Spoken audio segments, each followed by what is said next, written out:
आज के इस वीडियो के बाद में आप साइंस के अंदर अच्छे स्कोर करने वाले हो। आप उन टॉप 5% स्टूडेंट के अंदर आ जाओगे जो कि साइंस के एग्जाम में 75 प्लस स्कोर करेंगे। अब ऐसा क्यों? देखो, सारे के सारे बच्चों को पता है कि एनसीईआरटी के अंदर एनसीईआरटी के क्वेश्चंस पढ़ने हैं और एनसीईआरटी पढ़ने हैं, लेकिन जो आलस आता है ना वो आता है एक्टिविटी को पढ़ने में। इसीलिए आज मैं आपको बताने वाला हूं एक्टिविटी बेस्ड क्वेश्चन। साइंस के जितनी भी एक्टिविटीज हैं वो आज हम लोग इस वीडियो के अंदर डिस्कस कर लेंगे। अगर आपने वीडियो देख लिया तो आप साइंस के अंदर डेफिनेटली अच्छा स्कोर करने वाले हो। तो पूरा वीडियो देखना जिससे कि आपको फायदा हो। आधा अधूरा मत देखा करो, क्योंकि अगर आधा अधूरा देखोगे तो याद नहीं रहेगा। और उसी के साथ में जल्दी से इस वीडियो को शेयर कर देना है, लाइक करना और सब्सक्राइब करना है। तो बिना टाइम वेस्ट किए हम लोग सीधा स्टार्ट करते हैं। देखो, सबसे पहली जो इंपॉर्टेंट एक्टिविटी है वो है 1.1। अब देखो, ये जो एक्टिविटी है इसमें आप लोगों को क्या क्या गिवन है वो हम लोग देखते हैं। सबसे फर्स्ट आप देखिए, यहां पर एक मैग्नीशियम रिबन है, उसको हम लोग कर रहे हैं बर्नर की हेल्प से बर्न कर रहे हैं। और फिर उसके बाद में ये जो ऐश दिख रही है आपको वॉच ग्लास में, ये ऑब्जर्व हो रहा है। ठीक है, अब यहां पे क्या पॉइंट पूछा जा सकता है, कैसा क्वेश्चन आ सकता है? तो सबसे फर्स्ट तो इसकी रिएक्शन आपको पता होना चाहिए। तो इसकी रिएक्शन क्या होगी? इसकी रिएक्शन होगी मैग्नीशियम प्लस ऑफ ऑक्सीजन, क्या देंगे हमें? 2 टाइम्स ऑफ मैग्नीशियम ऑक्साइड। ठीक है, ये तो होगी हमारी रिएक्शन जो कि इंपॉर्टेंट है। फिर सेकंड पॉइंट यहां पे इसमें जो आता है वो आता है कि मैग्नीशियम रिबन का। ठीक है, मैग्नीशियम रिबन से रिलेटेड क्वेश्चन आता है। क्वेश्चन क्या आता है वो मैं आप लोगों को बताता हूं। क्वेश्चन ये है कि जो मैग्नीशियम रिबन होता है उसको जलाने से पहले हम लोग क्या करते हैं, उसको सैंड पेपर से साफ करते हैं। तो ऐसा क्यों करते हैं? तो इसके पीछे का रीजन ये है कि जो मैग्नीशियम है ना, मैग्नीशियम एक हाईली रिएक्टिव मेटल है। वो स्लोली जो हमारे एनवायरनमेंट के अंदर क्या होती है कि ऑक्सीजन प्रेजेंट होती है ना, उसके साथ में रिएक्शन करता है। जब उसके साथ में रिएक्शन करता है तो उसकी ये रिएक्शन पहले हो जाती है, जलाने से पहले ये वाली रिएक्शन हो जाती है। तो उसके ऊपर मैग्नीशियम रिबन के ऊपर एक जो लेयर चढ़ जाती है मैग्नीशियम ऑक्साइड की। अब वो जो लेयर है अगर वो उसके ऊपर रहेगी तो उसका अच्छे से कंबशन नहीं हो पाएगा, अच्छे से वो जल नहीं पाएगा। तो इसीलिए हम लोग क्या करते हैं कि जो मैग्नीशियम रिबन होता है उसको पहले सैंड पेपर से रब करते हैं। ये हो गया पहला क्वेश्चन। फिर इससे दूसरा क्वेश्चन जो हमारे पास में आता है कि ये जो फ्लेम होती है ना, इसमें एक फ्लेम से रिलेटेड भी क्वेश्चन आता है कि इसकी फ्लेम कैसी होती है। तो फ्लेम के लिए मैं आपको एक नाम बता रहा हूं, ये नाम याद रखना, क्योंकि ये एक अगर आप आंसर में लिखोगे तो एक अच्छा कीवर्ड रहेगा और इसको अंडरलाइन कर देना। तो ये जो फ्लेम है ये है हमारे पास में व्हाइट डेजलिंग फ्लेम। ठीक है, व्हाइट डेजलिंग फ्लेम से बर्न होता है। ये याद रखना कि व्हाइट डेजलिंग फ्लेम से मैग्नीशियम रिबन बर्न होता है, जो कि काफी ज्यादा क्या होती है, बहुत ही ज्यादा ब्राइट होती है। फिर थर्ड क्वेश्चन इस एक्टिविटी से ये होता है कि ऐसा क्यों रिकमेंड किया जाता है कि इसके ज्यादा पास में नहीं जाना चाहिए। जब आप इसको जला रहे हो तो इसके ज्यादा पास में नहीं जाना चाहिए। ऐसा इसलिए है क्योंकि विग्रेसली बर्न करता है और इसमें हाई अमाउंट ऑफ लाइट निकलती है, इसीलिए ऐसा रिकमेंड किया जाता है कि उसके पास में नहीं जाना चाहिए। तो 3 क्वेश्चन हमने किए, इस एक्टिविटी से 3 क्वेश्चन ही बन सकते हैं। अब इसके बाद में आती है एक्टिविटी 1.2। तो देखिए 1.2 जो एक्टिविटी है होने में बहुत ही छोटी है, 3 लाइनों की एक्टिविटी है, लेकिन इससे एक क्वेश्चन पूछा जा चुका है। आपके प्रीवियस ईयर जो पेपर थे उनमें ये क्वेश्चन पूछा जा चुका है। तो क्या क्वेश्चन था? क्वेश्चन बड़ा ही सिंपल था। उसमें पूछा गया था कि जब हम लेड नाइट्रेट को पोटेशियम आयोडाइड के साथ में रिएक्ट करवाएंगे तो क्या बनेगा। मतलब बेसिकली आपसे पूछी गई थी कि इसकी रिएक्शन क्या होने वाली है। RXN का मतलब होता है रिएक्शन, इसको शॉर्ट फॉर्म में लिखा जाता है। अब हम इसको कैसे लिखेंगे? तो देखो, सबसे पहले तो हम लिखेंगे लेड नाइट्रेट। लेड नाइट्रेट का जो फॉर्मूला होता है वो होता है PbNO3, और उसके साथ में हमें किसकी रिएक्शन करवानी है? Potassium iodide. तो पोटेशियम आयोडाइड का जो फॉर्मूला होता है वो होता है Ki। अब इसके बाद में रिएक्शन जब होगी तो क्या फॉर्म होगा? तो इसमें जब आप ध्यान से देखेंगे तो इसमें जब रिएक्शन होगी इनके साथ में तो जो प्रोडक्ट फॉर्म होता है वो होता है PbI2, जो कि क्या होता है? एक प्रेसिपिटेट होता है। ये याद रखो, अभी याद रख लो कि ये येलो कलर का प्रेसिपिटेट होता है और उसके साथ में 2 टाइम्स ऑफ KNO3 फॉर्म होता है। ठीक है, ये है पूरी पूरी बैलेंस्ड रिएक्शन। आई थिंक कि हाँ, यहां पे 2 और आएगा। ठीक है, ये है अब पूरी पूरी बैलेंस्ड रिएक्शन कि जब हम लोग जो हमारे लेड नाइट्रेट है उसको पोटेशियम आयोडाइड के साथ में रिएक्शन करवाएंगे तो क्या प्रोडक्ट फॉर्म होगा? वो प्रोडक्ट होगा PbI2, जो कि येलो कलर का प्रेसिपिटेट रहेगा। अब इसके बाद में आता है हमारे पास में एक्टिविटी नंबर 1.3, जो कि सबसे ज्यादा इंपॉर्टेंट है भैया। इसके पूछे जाने के चांसेस हैं। अगर एक्टिविटी बेस्ड नहीं आएगा तो क्वेश्चंस में आ सकता है सीधा। देखो, ये बहुत ही इंपॉर्टेंट कंसेप्ट है। तो आपने वो तो पढ़ा ही है कि मेटल प्लस एसिड जब रिएक्शन करते हैं तो सॉल्ट बनता है, वही है यहां पर, उसके साथ में हाइड्रोजन गैस बनती है, वही बेस्ड कंसेप्ट है। तो इसमें कहा यह जा रहा है कि आपको क्या करना है, आपको बेसिकली एक तो जिंक ग्रैन्युल्स लेने, जो कि यहां पर आपको दिख रहे हैं ना, ये जो मैंने मार्क करा ये होते हैं जिंक ग्रैन्युल्स, और फिर इसके साथ में आपको इसमें ऐड करना है डाइल्यूट सल्फ्यूरिक एसिड। तो आपको इसमें क्या बात याद रखनी है, सबसे पहले तो आपको याद रखना है कि इसमें रिएक्शन क्या होने वाली है इसकी। तो इसकी रिएक्शन की अगर हम लोग बात करें तो इसकी रिएक्शन हो जाएगी जिंक प्लस ऑफ यहां पर H2SO4। तो जब ये रिएक्शन करेंगे तो क्या बनेगा, सॉल्ट बनेगा। अब सॉल्ट कौन सा बनेगा, सॉल्ट यहां पर जो फॉर्म होगा वो होगा ZnSO4, और उसके साथ में हाइड्रोजन गैस रिलीज हो जाएगी। और आप लोग इसमें ऑब्जर्व करेंगे कि बबल्स बनेंगे, जैसे कि डाइल्यूट सल्फ्यूरिक एसिड जब रिएक्शन करेगा तो बबल्स आते हैं ना, वैसे बबल्स इसमें फॉर्म होंगे और ऊपर से यहां से H2 गैस रिलीज हो जाएगी। समझ गए मेरी बात। इससे में इंपॉर्टेंट ये है कि H2 गैस रिलीज होती है जब भी हम मेटल और एसिड को रिएक्शन करवाते हैं। देन फिर इसके बाद में अगला जो पॉइंट आता है, अगले जो रिएक्शन है वो है हमारी कॉम्बिनेशन बेस्ड रिएक्शन की एक्टिविटी है। इसमें देखिए, ध्यान से देखिए, इसमें इसका जो क्वेश्चन है कॉमन नेम्स के नाम में पूछ लिया जाता है या फिर इसकी रिएक्शन पूछ ली जाती है, तो ये इंपॉर्टेंट है। तो इस एक्टिविटी के अंदर आपको कहा क्या गया है कि आपको बेसिकली पानी लेना है, पानी आपने इस बीकर में लिया हुआ है पूरा अच्छे तरीके से, फिर इसके बाद में आपको इसमें ऐड करना है कैल्शियम ऑक्साइड, ठीक है, जो कि आपने ऐड किया। अब इसके बाद में आपको ऑब्जर्व करना है कि क्या हुआ। तो इसकी जो रिएक्शन है हमारे पास में वो रहेगी कि CaO plus of H2O will give CaOH2, और उसके साथ में हीट रिलीज होगी। तो ध्यान से रखो, इसमें क्वेश्चन में पूछा जाएगा कि किस तरीके की रिएक्शन है। तो यहां पे हम लोग बोल सकते हैं कि अगर हीट निकल रही है, हीट निकल रही है मतलब हम क्या बोल देंगे, इसको बोल देंगे ये है एक एक्सोथर्मिक रिएक्शन। और अगर हमें हीट देनी होती है तो उसको बोलते हैं एंडो, मतलब ऐसे याद रखो, इन हम हीट दे रहे हैं तो मतलब इन मतलब एंडोथर्मिक रिएक्शन। समझ गए मेरी बात। तो इस तरीके से आपको ये याद रखना है। इसके रिएक्शन में आपको सबसे जरूरी जो बात है वो ये याद रखनी है कि इसका नाम क्या है। CaO मतलब क्विक लाइन, और इसके साथ में स्लेक्ड लाइन क्या होता है, वो होता है CaOH2। इसीलिए ये दोनों चीजें इंपॉर्टेंट है। एग्जाम में ऐसा क्वेश्चन नहीं आएगा कि आप रिएक्शन बताओ, एग्जाम में आएगा कि what is the common name of CaO, या फिर ऐसे आ जाएगा कि what will happen when water reacts with quick line. तो आपको ये पता होना चाहिए कि क्या फॉर्म होता है, और ये एक एक्सोथर्मिक रिएक्शन होती है। देन फिर इसके बाद में चलते हम लोग एक्टिविटी नंबर 1.5 पे। अब एक्टिविटी नंबर 1.5 में क्या है, इसमें यह है कलर वाली एक्टिविटी। इससे क्वेश्चन आ सकता है। इसमें दिया हुआ आपको यह है कि आप क्या कर रहे हो, आप कर रहे हो यहां पर 2 gram of ferrous sulphate crystal लिया और फिर आप उसको ना यहां पर बर्न कर रहे हो। देखो यहां पे जब आप बर्न कर रहे हो तो क्या आप इसमें ऑब्जर्व करेंगे, तो ये हमें जानना काफी ज्यादा जरूरी है। तो सबसे फर्स्ट आपको पता होना चाहिए कि जो FeSO4 है, FeSO4 है, इसका कलर कैसा होता है। तो इसका जो कलर होता है वो होता है हमारे पास में ग्रीन, इसका कलर होता है। फिर इसके बाद में जब हम लोग इसे बर्न करते, जैसे आप इसको हीट करोगे तो इसका कलर कन्वर्ट हो जाता है व्हाइट में, ठीक है, व्हाइट में कन्वर्ट हो जाता है। फिर इसके बाद में कंप्लीट रिएक्शन जब हो जाती है तो ये जो व्हाइट कलर है ना, ये लास्ट में कन्वर्ट हो जाता है ब्राउन में, जो कि क्या होता है, वो होता है हमारे पास में फेरिक ऑक्साइड का कलर। तो समझ गए मेरी बात। इसमें क्वेश्चन नहीं आ सकता है कि what is the colour of ferrous sulphate initially, और फिर उसके बाद में कैसे वो चेंज होता है। तो स्टार्टिंग में वो होता है ग्रीन, फिर उसके बाद में वो होता है व्हाइट, देन फिर उसके बाद में वो कन्वर्ट हो जाता है ब्राउन में। और जो हमारी फेरिक ऑक्साइड इसमें फॉर्म हो रही है, ये वाली रिएक्शन, ये वाली जो रिएक्शन है, इसको ध्यान से देखो, मैंने कलर चेंज कर देता हूं, हाँ ये वाली, कि फेरिक ऑक्साइड प्लस यहां पर मिलता है SO2 और उसके साथ में SO3 गैस भी मिलती है। और ये स्मेल आती है, क्यों आती है, क्योंकि इसके अंदर सल्फर डाइऑक्साइड और सल्फर ट्राइऑक्साइड रिलीज होती हैं। और ये आप ये भी याद रख सकते हैं, एक डिकम्पोजिशन रिएक्शन का एग्जांपल अगर एग्जाम में आ जाता है कि एक्सप्लेन डिकम्पोजिशन रिएक्शन, तो ये वाला एग्जांपल आप उसमें लिख सकते हो।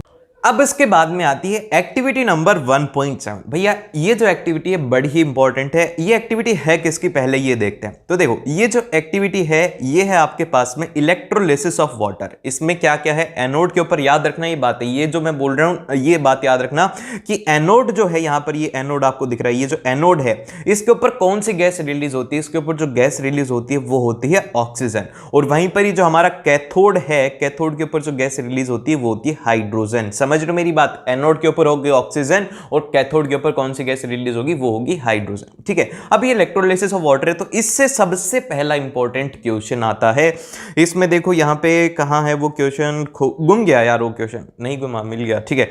ये वाला क्वेश्चन देखो, is the volume of the gas collected is same in both cases, कि क्या दोनों केस के अंदर वॉल्यूम सेम रहेगी। बताओ, आपको यस और नो में आंसर दो कि यस हां भैया सेम रहेगी, और जो नो वाले हैं वो नो करो जल्दी से। अब मैं आपको इसका रीजन भी बताऊंगा और आपको समझाता हूं। देखो वाटर क्या होता है, वाटर होता है H2O, ठीक है।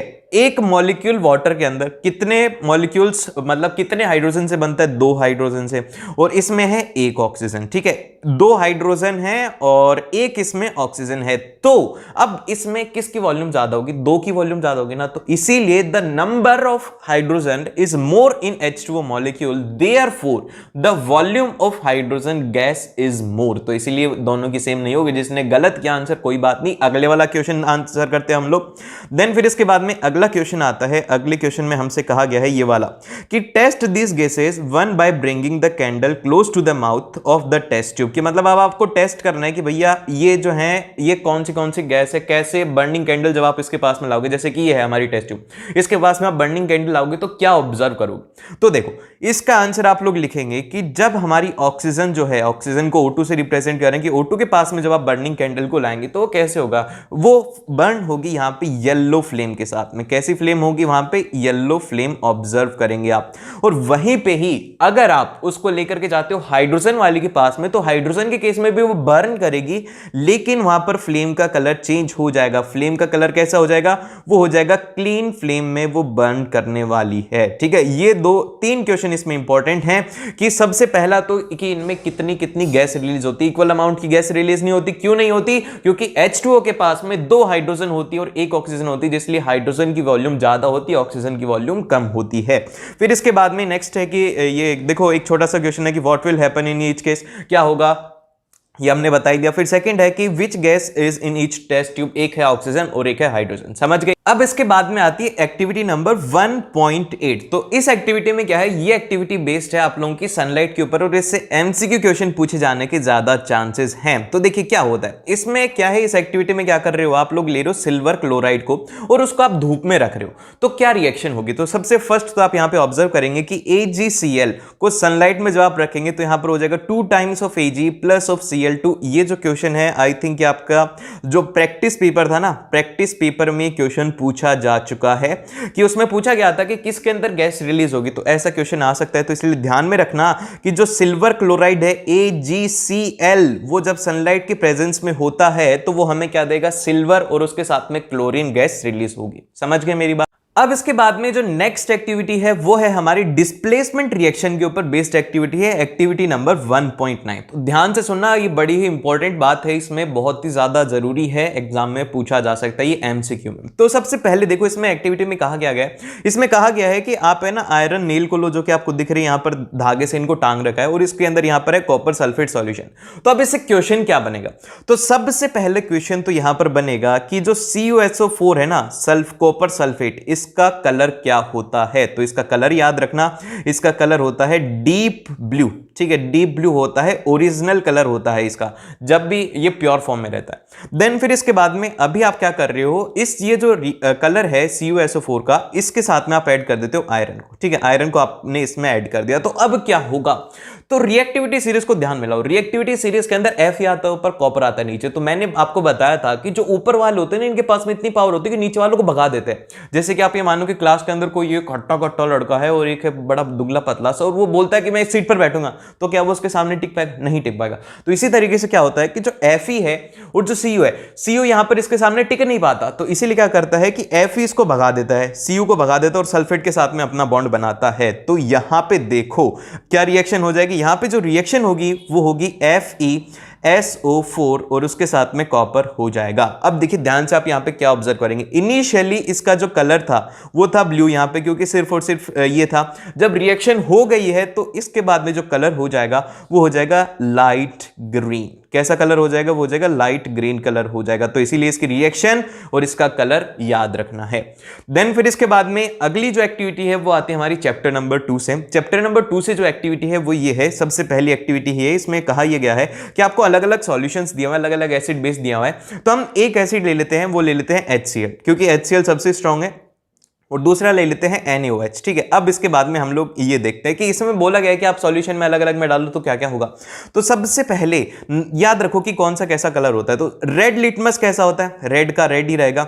ब्लू लिटमस कैसा होता है, ये ब्लू ही रहेगा। फिर उसके बाद में जो हमारा फिनोप्थलीन है, इसका कलर याद रखना, इसका जो कलर होता है वो होता है कलरलेस। ये कैसा होता है, ये होता है कलरलेस होता है, इनिशियली कोई भी कलर नहीं शो करता।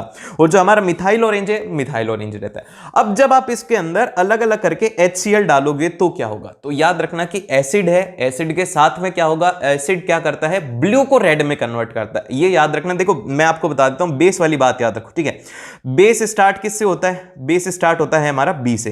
तो ये क्या करेगा, ये रेड को ब्लू में कन्वर्ट करेगा। ये क्या करेगा, ये करेगा रेड को ब्लू में कन्वर्ट करेगा, क्योंकि बेस और ब्लू BB से स्टार्ट हो रहे हैं। तो ये याद रख सकते हो आराम से। तो वही यहां पे याद रखना है। तो अब उल्टा क्या हो जाएगा कि उल्टे के अंदर ब्लू को रेड में कौन करेगा, एसिड करेगा। तो रेड तो रेड ही रहेगा, रेड में कोई भी चेंज नहीं होगा। लेकिन जो ब्लू है ये किस में कन्वर्ट हो जाएगा, ये हो जाएगा रेड में। और फिर इसके बाद में फिनोप्थलीन जो सॉल्यूशन है, एसिड के केस में कोई भी नहीं रहता, ये कैसा रहेगा, ये रहेगा कलरलेस। ठीक है, कलरलेस रहेगा। और जो मिथाइल ऑरेंज है हमारा, मिथाइल ऑरेंज रहता है रेड कलर का। कैसा रहता है, रेड कलर। ठीक है, तो आप ये याद रख सकते हो कि हमारा ये जो है ना एसिड है, एसिड को बड़ा ही रेड कलर बड़ा अच्छा लगता है, तो इसीलिए एसिड हमेशा रेड शो करते हैं। सिंपल सी ट्रिक है, याद रखने की। फिर इसके बाद में अगली बात हम करते हैं NaOH की। तो NaOH रेड लिटमस को किस में कन्वर्ट कर देगा, ये कर देगा इसको ब्लू में। और फिर इसके बाद में जो ब्लू लिटमस है, इसको किस में कन्वर्ट करेगा, ब्लू के साथ में कोई भी रिएक्शन नहीं देगा। फिर इसके बाद में फिनोप्थलीन जो है, इसको ये कर देगा पिंक कलर में। कैसे कर देगा, ये कर देगा इसको पिंक कलर में। और जो मिथाइल ऑरेंज है, इसको कन्वर्ट कर देगा येलो कलर में। ठीक है, ये हो गई बात याद, इतनी आसान सी बात थी।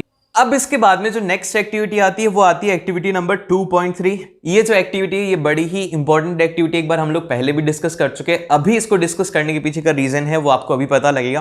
तो इसमें कर क्या रहे हैं आप लोग, इसमें कर कुछ भी नहीं रहे हैं। सबसे पहले आपने जिंक ग्रैन्युल्स लिए, जो आपको छोटे छोटे टुकड़े दिख रहे हैं ना, ये हैं जिंक ग्रैन्युल्स के। फिर इसके बाद में आपने इसमें ऐड कर रखा है डाइल्यूट सल्फ्यूरिक एसिड। और यहाँ पे आप लोग ऑब्जर्व कर रहे हो, ये जो छोटे छोटे बबल्स हैं, ये है हाइड्रोजन गैस के बबल्स हैं।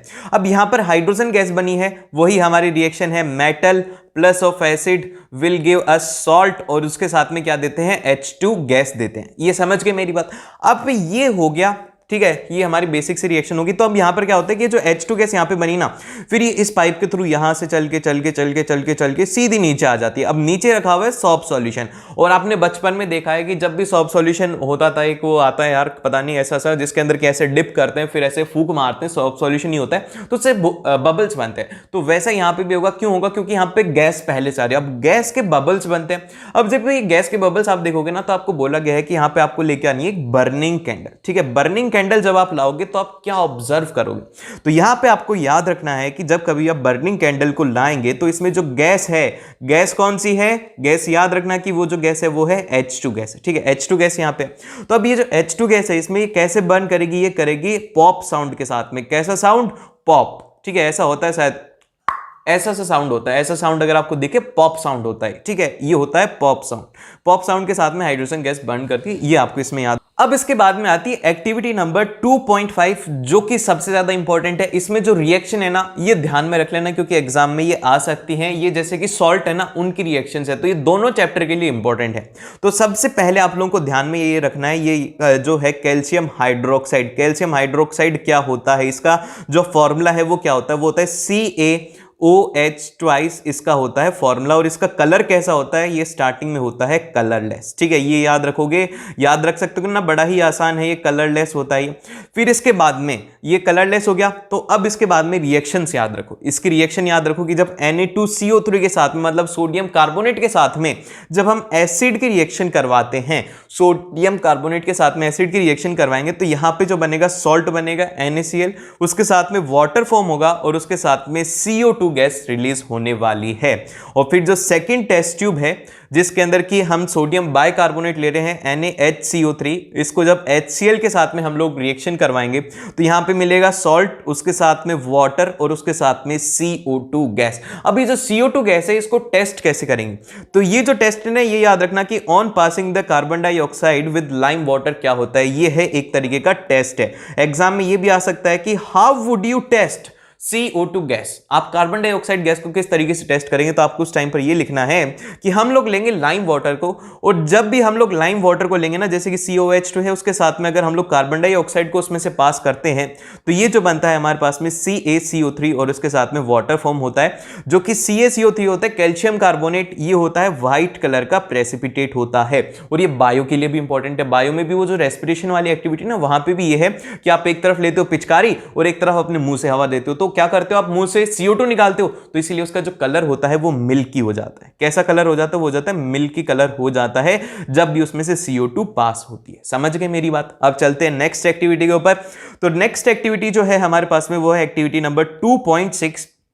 इस एक्टिविटी को ध्यान से सुनो। इसके अंदर है ना 3 बार कलर चेंज होंगे। अब देखो, सबसे पहले इसमें कहा गया है कि इसमें आपको 2 ml of dilute NaOH solution लेना है एक टेस्ट ट्यूब में, ठीक है, NaOH सॉल्यूशन लेना है, और इसके अंदर आपको 2 ड्रॉप्स डालनी है फिनोप्थलीन सॉल्यूशन की। तो देखो, सबसे पहले ये हो गई हमारी टेस्ट ट्यूब। इसके अंदर क्या है, इसके अंदर है NaOH, ठीक है, NaOH, यार मैं क्या लिख रहा हूं, NaOH है। अब आप क्या कर रहे हो, इसके अंदर फिनोप्थलीन सॉल्यूशन को डाल रहे हो, तो कैसा कलर हो जाएगा। स्टार्टिंग में फिनोप्थलीन तो कलरलेस होता है, लेकिन ये NaOH क्या है, ये है बेस, ठीक है, और फिनोप्थलीन बेस के साथ में कैसा कलर कर देता है, वो कर देता है पिंक, ठीक है। तो ये क्या हो गया, ये हो जाएगा पिंक कलर हो जाएगा स्टार्टिंग में। फिर इसके बाद में इसने कहा गया है, सबसे पहले इसमें क्वेश्चन है कि what colour of the solution, तो कैसा हो जाएगा, पिंक कलर इसका होने वाला है। देन फिर इसके बाद में अगला पूछा गया है, अब आपको बोलना है कि इसके अंदर HCl आप डाल रहे हो, क्या कर रहे हो, आपने ये तो डाल दिया, अब इसके अंदर आप HCl को ऐड करो। नेक्स्ट टेस्ट ट्यूब है, इसके अंदर NaOH पहले से ही था, अब आपने क्या किया, इसके अंदर HCl ऊपर से डाल दिया। क्या करा, HCl को ऊपर से डाल दिया। तो जब कभी भी एसिड प्लस बेस रिएक्शन करते हैं तो ये कैसी होती है, होती है न्यूट्रल रिएक्शन होती है, ठीक है, न्यूट्रल रिएक्शन होगी। तो न्यूट्रल रिएक्शन हो जाएगी तो इनका pH हो जाएगा 7 के अप्रॉक्स, pH हो जाएगा 7 के करीब। अब जब इतना pH हो जाएगा तो जो फिनोप्थलीन का कलर है वो डिसअपीयर हो जाएगा। क्यों होगा, क्योंकि जो है यहाँ पर ये न्यूट्रल रिएक्शन हो चुका है, और जो फिनोप्थलीन है वो बस बेस के लिए ही अपना कलर चेंज करती है। तो यहाँ पे क्या हो जाएगा, पिंक से ये इस टाइम के ऊपर कलरलेस हो जाएगा। तो यहाँ पर इसमें बोला गया है कि why did the colour of phenolphthalein changes after the addition of an acid, इसलिए ऐड हुआ क्योंकि ये एक तरीके की कैसी है, न्यूट्रलाइजेशन रिएक्शन है, और उसके जो है बेसिक जो pH है वो कम हो चुकी है। फिर इसके बाद में अगला क्वेश्चन, अगले में इसमें कहा गया कि नेक्स्ट स्टेप में आपको क्या करना है कि अब ये जो है ना, इसमें आप फिर से NaOH को ऐड कर दो। क्या करोगे, फिर से आप इसमें, अब इसके बाद में क्या कहा गया, ये जब आप कर लो तो इसके बाद में बोला है कि इसने NaOH को ऐड कर दो इसमें। जो हमारा सॉल्यूशन था ना पहले से, ये सॉल्यूशन हमारा था NaOH और प्लस ऑफ HCl था, और अब इसमें ये बोल रहे हैं कि भाई साहब आप एक काम करो कि फिर से आप है ना NaOH को ऐड कर दो, ठीक है। तो अब जब आप NaOH को ऐड करोगे तो ये क्या है, ये है बेस। तो बेस क्या करेगा, फिर से इसकी pH को इंक्रीज करेगा, फिर से इसकी pH बढ़ जाएगी, फिर से बेसिक हो जाएगा। तो अब फिर से फिनोप्थलीन उसमें पहले से प्रेजेंट है, तो वो क्या करेगा, फिर से अपना कलर किसमें चेंज कर देगा, वो कर देगा पिंक में। तो इसमें 3 बार रिएक्शन हुई। सबसे पहले NaOH के साथ में जब फिनोप्थलीन डाला तो वो हो गया पिंक, फिर इसके बाद में जब न्यूट्रलाइजेशन रिएक्शन हुई तो वो हो गया कलरलेस, फिर इसके बाद में जब फिर से हमने NaOH डाला तो वो फिर से हो गया पिंक। समझ गए मेरी बात, बड़ा ही आसान था, बहुत ही सिंपल कंसेप्ट था। इसके बाद में आती है एक्टिविटी 2.10। अब ये 2.10 नहीं होता, सबसे पहली बात तो ये याद रखो। अब आपका क्वेश्चन क्या है, इस एक्टिविटी में आपसे कहा गया है 2 चॉइसेस दी गई। देखो, एक तो है आपके पास में एसिड है और पहले से आपने बीकर के अंदर ले रखा है, और उसके साथ में आप क्या कर रहे हो, वाटर को ऐड कर रहे हो, ठीक है। और दूसरा आपको केस दिया गया है कि आप वाटर है उसमें आप लोग एसिड को ऐड कर रहे हो, बीकर, बी का मतलब है बीकर में, और इसके साथ में आप एसिड को ऐड कर रहे हो। कौन से वाला करोगे, तो यहां पे सबसे फर्स्ट वाला जो है ये तो होगा ही नहीं। क्यों नहीं होगा, क्योंकि जो एसिड होते हैं वो काफी ज्यादा विग्रसली रिएक्ट करते हैं वाटर के साथ में। अगर आपने ऐसा किया जैसे कि आपका ये बाउल है और इसके अंदर आपने वाटर डाला तो ये क्या होगा, ब्लास्ट हो जाएगा या फिर ये फूट जाएगा, और इस केस के अंदर आपके हाथों को भी डैमेज हो सकता है। तो इसलिए पहला तो करना ही नहीं है। फिर सेकंड जो है, वाटर के साथ में जब एसिड रिएक्शन होगा तो इसमें भी हीट जनरेट होगी, लेकिन क्या होगा, जो वाटर है उस हीट को एब्जॉर्ब कर लेगा। वाटर है, वाटर ठंडा होता है, एसिड के साथ में हीट होगी तो वो उसको एब्जॉर्ब कर लेगा। इसीलिए हम लोग क्या करते हैं कि वाटर के अंदर हम लोग एसिड को ऐड करते हैं। और हमेशा बात याद रखना है कैसे रिएक्शन हो जाएगी। मैंने कहा था कि अगर इन दे रहे हैं तो एंडोथर्मिक होता है, लेकिन इसमें तो हमें हीट मिल रही है ना बाहर, तो इसलिए क्या हो जाएगा, ये हो जाएगा एक्सोथर्मिक रिएक्शन। समझ गए मेरी बात। देन फिर इसके बाद में आती है एक्टिविटी नंबर 2.9 है। 2.9 बड़े ही सिंपल से बहुत ही अच्छी सी एक्टिविटी है। इसमें कहा यह गया है कि आप क्या कर रहे हो, आप इसमें कर रहे हो कि सोडियम क्लोराइड आपने ले रखा है इसमें, और इसके अंदर आप कर रहे हो H2SO4 को इसमें ऐड कर रहे हो। तो क्या होगा, तो इसकी रिएक्शन आपको पता होनी चाहिए। इसकी रिएक्शन क्या रहेगी, इसकी रिएक्शन हम लोग देखेंगे कि वो हो जाएगी NaCl प्लस ऑफ H2SO4 जो रिएक्शन रहेगी वो रहेगी हमारे पास में इस तरीके से, इसके साथ में जो बनेगा वो बनेगा Na2SO4 और उसके साथ में निकलेगी HCl गैस। ठीक है, HCl गैस निकलने वाली है। आपका बाद में आता है सबसे फर्स्ट क्वेश्चन है इसका, वो ये है कि व्हाट डू यू ऑब्जर्व। आप क्या ऑब्जर्व करोगे इसमें? ऑब्जर्व करोगे कि यहाँ पे ये जो है इसके अंदर H2 गैस निकल रही है ना, तो ये देखो यहाँ पे इसमें से H2 गैस बाहर निकलेगी, यहाँ से H2 गैस निकलने वाली है। मतलब अरे यार H2 बोल दिया मैंने, सॉरी HCl। ठीक है, अभी बहुत सारे बोलेंगे भैया आपने गलत बोल दिया, सॉरी उसके लिए। तो यहां पर कौन सी गैस निकलेगी? वो निकलेगी HCl गैस निकलेगी। अब इसके बाद में आता है अगला क्वेश्चन। अगला क्वेश्चन इसमें कहा गया है कि in which case does the litmus paper change, कि किस केस के अंदर लिटमस पेपर चेंज होता है। तो देखो मैं आपको बताता हूं, इसमें बोला गया है कि आपके पास में दो पेपर हैं, एक तो है ड्राई और एक है वेट। अब कौन से में चेंज होगा? तो जो लिटमस पेपर चेंज जब होता है वो मतलब कि लिटमस जो है या फिर कोई भी है इंडिकेटर, वो जब चेंज होता है जब उसे पता लगता है कि वहां पर H प्लस है। और H प्लस किस में आता है? वो आता है सॉल्यूशन में या फिर एक्वस सॉल्यूशन में होते हैं H प्लस। तो यहां पर तो ड्राई है, ड्राई के अंदर तो कोई चेंज ही नहीं होगा। लेकिन वेट है, उसमें क्या होगा? वेट के साथ में जैसे जाएगा तो अपने H प्लस आयन की वजह से वहां पे कलर चेंज करके।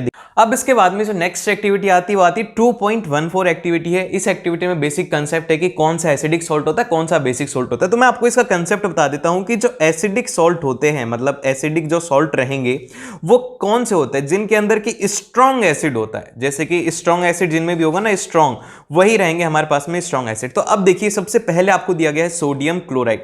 तो जो सोडियम क्लोराइड है भैया, ये क्या हो गया? हाँ, तो देखो जो सोडियम क्लोराइड है ना NaCl, अब ये किस किस से बना होता है? ये बनता है हमारा NaCl से, और मतलब NaOH से, और इसके साथ में होता है HCl। तो ये क्या होता है? ये एक न्यूट्रल सॉल्ट होता है, क्योंकि दोनों ही स्ट्रॉन्ग एसिड स्ट्रॉन्ग बेस है, तो वहां पर न्यूट्रल सॉल्ट बनता है। देन फिर इसके बाद में जो नेक्स्ट है, नेक्स्ट देखते हैं कि कौन सा है। यहाँ पर है पोटेशियम नाइट्रेट KNO3। तो यहाँ पे क्या है कि KOH है और उसके साथ में HNO3, दोनों स्ट्रॉन्ग एसिड स्ट्रॉन्ग बेस है।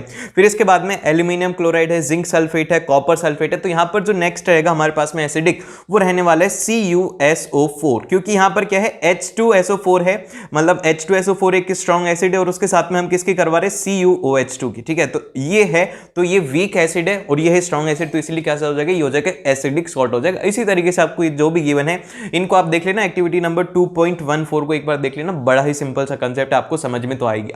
फिर इसके बाद में जो नेक्स्ट एक्टिविटी आती है वो आती है 3.1 है। इस एक्टिविटी के अंदर आपको कहा गया है कि आपको डिफरेंट सैंपल्स लेने हैं, आयरन का लेना है, कॉपर का लेना है, एल्यूमिनियम, मैग्नीशियम, 4 सैंपल लेने हैं। और अब आपको क्या करना है कि इनके सरफेस को रब करना है। जब आप इनके सरफेस को रब करोगे तो क्या ऑब्जर्व करोगे? यहां पे आप ऑब्जर्व करोगे कि रबिंग के बाद में क्या करोगे? रबिंग जब आपने किया तो ये कैसे कन्वर्ट हो जाएंगे? ये शाइन करेंगे। ठीक है, ये क्या करेंगे? शाइन करेंगे, क्योंकि मेटल्स की प्रॉपर्टी होती है कि वो शाइन करते हैं, इसीलिए याद रखना कि ये जो रबिंग के बाद में शाइन करेंगे। फिर इसके बाद में आती है एक्टिविटी नंबर 3.2। इसके अंदर आपको कहा गया कि आपको स्मॉल पीसेस लेने हैं आयरन के, कॉपर के, एल्यूमिनियम के, और फिर उसके बाद में आपको शार्प नाइफ से कट करना है। तो कौन से वाला कटेगा? तो यहां पर सिंपल सा है कि कोई सा भी नहीं कटेगा, सिर्फ और सिर्फ एक मैग्नीशियम और जो हमारा सोडियम है यही कटते हैं चाकू से, क्योंकि ये सॉफ्ट मेटल होते हैं, ये प्रॉपर्टी है। और बाकी के इसलिए नहीं कटते क्योंकि जो मेटल्स होते हैं वो क्या होते हैं? हार्ड इन नेचर होते हैं, इसीलिए ये नहीं कटेंगे। बाकी की ये सिंपल एक्टिविटीज है, इनकी जो कैरेक्टरिस्टिक्स हैं उनके ऊपर बेस्ड है, प्रॉपर्टीज के ऊपर बेस्ड है। अब इसके बाद में जो नेक्स्ट आती है 3.8 एक्टिविटी है, जो कि हमारी पहली एक्टिविटी ना, सबसे पहली एक्टिविटी वही यहां पर काम आएगी। किसमें बोला गया कि मैग्नीशियम रिबन लो, तो मैग्नीशियम रिबन लेंगे तो क्या रिएक्शन होगी? Mg plus oxygen will give magnesium oxide. अब ये जो मैग्नीशियम ऑक्साइड बनी है ना, अब इस मैग्नीशियम ऑक्साइड को आपको क्या करना है? इसको पानी के अंदर डिसॉल्व करना है। तो जब आप इसको पानी के अंदर डिसॉल्व करोगे तो क्या होगा? वो रिएक्शन देखो, तो यहां पर MgO प्लस ऑफ यहां पर अगर H2O रहेगा तो क्या बनेगा? वो बनेगा MgOH2, मतलब मैग्नीशियम हाइड्रो ऑक्साइड। और मैग्नीशियम हाइड्रो ऑक्साइड क्या होती है? ये एक तरीके की बेस होती है। तो बेस है तो ये क्या करेगी? ये करेगी हमारे रेड लिटमस जो है, रेड को कन्वर्ट कर देगी ब्लू लिटमस में। फिर इसके बाद में चलते हैं नेक्स्ट एक्टिविटी के ऊपर, वो है 3.9 एक्टिविटी है। इसमें आपको कहा गया है कि आपको बेसिकली डिफरेंट फ्लेम्स को ऑब्जर्व करना है। तो कौन सी फ्लेम कैसी होगी मैं आपको यहां पे ही बता देता हूं, क्योंकि एग्जाम में आ सकता है MCQ में।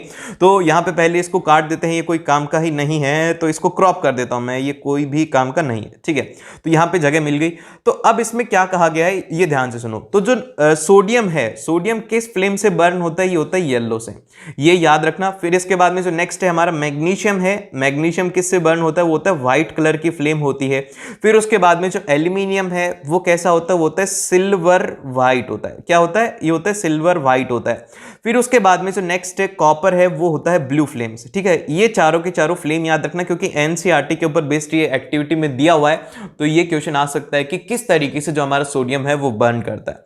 देन फिर इसके बाद में चलते हैं नेक्स्ट एक्टिविटी के ऊपर जो कि है हमारी 3.11 एक्टिविटी है। इस एक्टिविटी में आपको कहा गया है कि आपको सारे के सारे मेटल्स को कलेक्ट करना है और आपको क्या करना है, उनको एसिड के साथ में रिएक्शन करवानी।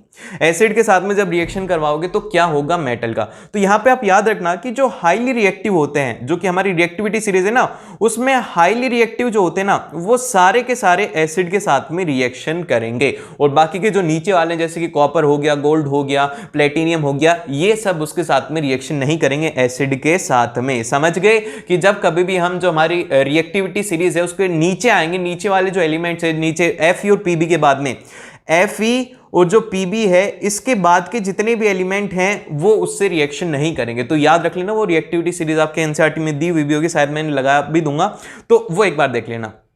देन फिर इसके बाद में जो अगली एक्टिविटी आती है 3.12 एक्टिविटी है। ये जो एक्टिविटी है इसके अंदर आपको कहा गया है कि आपको एक आयरन कॉपर का और आयरन की नेल लेनी है, फिर उसके बाद में वही वाली जो डिस्प्लेसमेंट रिएक्शन ही है यहाँ पे। तो यहाँ पे क्या आप लोग ऑब्जर्व करोगे, तो यहाँ पे आप लोग देखेंगे कि दो रिएक्शन हो रही है। क्या रिएक्शन हो रही है, एक तो हो रही है Fe प्लस ऑफ CuSO4 है, ठीक है, और दूसरी जो है वो है यहाँ पर Cu प्लस FeSO4। तो यहां पे क्या है, यहां पे समझो मेरी बात, वो ये है, देखो मैं एक बार इसको क्लियर कर दे, CuSO4, ठीक है। तो अब यहां पे क्या हो रहा है कि Fe कहां है, ऊपर है, Cu कहां है, नीचे है। तो पहली रिएक्शन तो क्या हो पाएगी, बड़ी ही आसानी से हो जाएगी क्योंकि Fe के पास में इतनी ताकत है कि वो Cu को उठा करके फेंक सकता है, तो ये रिएक्शन हो जाएगी। लेकिन दूसरी रिएक्शन में क्या है, वो ऑलरेडी अपना बॉन्ड बना चुके हैं, आयरन और सल्फेट अपना बॉन्ड बना चुके हैं। अब क्या कॉपर बीच में घुस पाएगा, बड़ा ही दुबला पतला सा, और Fe यहां पर पावरफुल है, तो वो क्या करने देगा बॉन्ड, वो बोलेगा अरे तो चला जा पहले ही, नहीं तो पिट जाएगा। तो इसीलिए क्या होगा कि कॉपर के साथ में कोई भी रिएक्शन नहीं होगी। जो हमारा क्या है, इसका नाम क्या है भाई, इसका नाम है फेरस सल्फेट ही है, ठीक है, तो ये याद रख लेना। और फिर इसके बाद में जो नेक्स्ट एक्टिविटी नंबर है हमारी 4.2 है। बड़ी ही सिंपल सी एक्टिविटी, ध्यान से सुन लो इस एक्टिविटी में। इस एक्टिविटी के अंदर आपसे पूछा गया है कि ये जो कंपाउंड गिवन है CH3OH है, C2H5OH है, C2H5OH है, C3H7OH है, तो इसमें जो कंसेप्ट है वो है हमारा होमोलोगस वाला। क्या है, होमोलोगस वाला कंसेप्ट है। तो ध्यान से सुनो, होमोलोगस का मतलब क्या होता है, होमोलोगस कौन से कंपाउंड होते हैं, वो कंपाउंड होते हैं जिनमें एक CH2 का डिफरेंस होता है। जिनमें भी एक CH2 का डिफरेंस है वो सारे के सारे होमोलोगस कंपाउंड होते हैं। तो पहले हम लोग देखें, एक है ये CH3OH और जो दूसरा है वो है C2H5OH। तो इन दोनों के अंदर कितने का डिफरेंस है, एक CH2 का डिफरेंस है, तो इसीलिए क्या हो गए, ये हो गए एक होमोलोगस कंपाउंड हो गए। या फिर आप ये भी बोल सकते हो कि होमोलोगस कंपाउंड वो होते हैं जिनके अंदर की 14 एटॉमिक मास यूनिट का डिफरेंस होता है। तो समझ गए मेरी बात, इसके अंदर आप लोगों को मॉलिक्यूलर वेट और फॉर्मूला मास आपको निकालना है। तो इस तरीके से आप लोग इसको सॉल्व करोगे। इस एक्टिविटी में यही आ सकता है कि होमोलोगस सीरीज किस तरीके से आप डिफरेंशिएट करेंगे।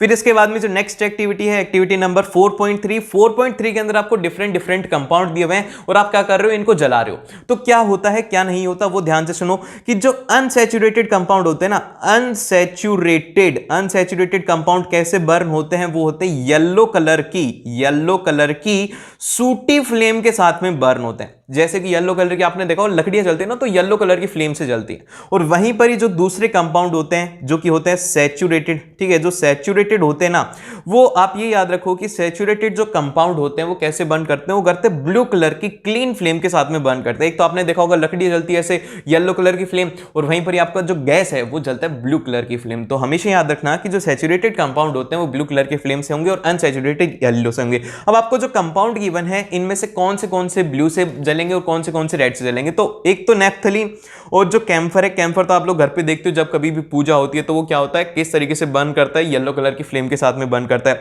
और वहीं पर ही जो अल्कोहल है ये कैसी है, ये कैसी बर्न करती है, कभी जला करके देखना, अल्कोहल लेना और उसको आग लगा के देखना। सैनिटाइजर है ना, सैनिटाइजर को आग लगा के देखना, वो ब्लू कलर की फ्लेम के साथ में बर्न होता है। तो ये क्या हो गया, अल्कोहल हो गई सैचुरेटेड, और बाकी के नैप्थलीन और जो कैम्फर हैं ये कैसे हैं हमारे, ये हैं अनसैचुरेटेड हैं, इसीलिए येलो कलर की फ्लेम के साथ में बर्न होते हैं।